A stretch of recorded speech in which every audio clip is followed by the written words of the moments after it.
يعني أنا أريد أن أسأل أمير قطر الآن من على الشاشة، هل أنت سعيد بسقوط الدم السوري؟ كل نقطة دم أريقت في سوريا أنت تتحمل مسؤوليتها مع قناة الجزيرة. وأنا يعني جدا متشائم من سقوط الدم في مصر أيضا، ومع اختلافي مع حسني مبارك في سياسته، ومع اختلافي مع أي شخص من رؤساء في ليبيا. ألم يسقط الدم الليبي؟ ألم يسقط الدم التونسي؟ ألم يسقط الدم المصري؟ ألم يسقط الدم في السودان؟ صورة متكاملة للوطن العربي سيئة.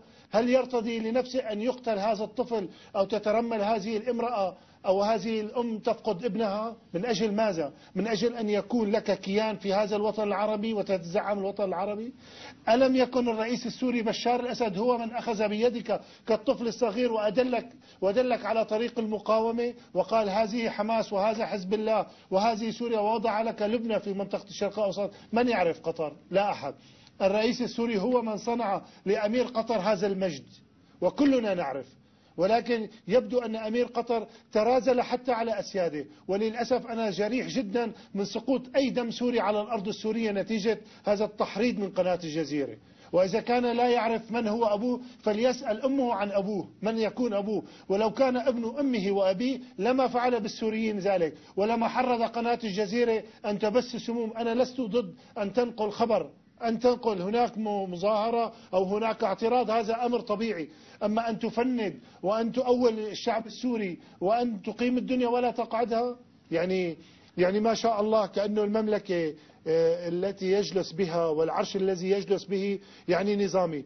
إنسان تآمر على أبيه وأطاح به، يعني بده يكون منيح معنا. يعني كان جالس إلى جانبي أحد الأصدقاء في أحد المؤتمرات قال يا أخي والله أنا هذا الزلمة من أول ما عرفته كيف صاحب الكل وكيف عدو الكل. يعني كيف بده يكون صاحب حزب الله وكيف بده يكون صاحب إسرائيل؟ أنا ما بفهم هاي المعادلة. كيف يكون مع سوريا وكيف يفتح مكتب للتمثيلية الإسرائيلية ممثل اقتصادي لإسرائيل في قطر؟ يعني كيف هذا الرجل أقام الدنيا على أبيه وأطاح بأبيه، يطيح بأبيه، يعني نحن حنكون أحسن له؟ يعني هذا الرجل يجب أن يعرف من هو أبوه. لو كان أبوه الفعلي أمير قطر السابق لما فعل عليه انقلاب. يعني الآن الناس بالشارع تتحدث لماذا يراق الدم السوري في هذه الأوقات؟ لماذا يقتل السوري نتيجة تحريض الجزيرة يا أخي؟ يعني السوريين ملوا من قناة الجزيرة يا أخي، نحن مختلفين في بينات بعضنا، أنت لماذا تأتي بالفتنة؟ يعني عنده ما شاء الله جملة مشايخ وجملة علماء وجملة كتاب باعوا نفسهم. يعني عندما أنا هاجمت عزمي بشارة من هون قال لا ليش هاجمته؟ رجل نحن صنعنا له المجد، نحن قلنا عليه المفكر العربي، يذهب يبيعنا بحفنة دولارات. يا أخي ما عم تبيعنا أنت عم تبيع وطن، عم تتقاتل الناس على الأرض. يعني أنا أسأل السوريين على شو عم نتقاتل نحن الآن؟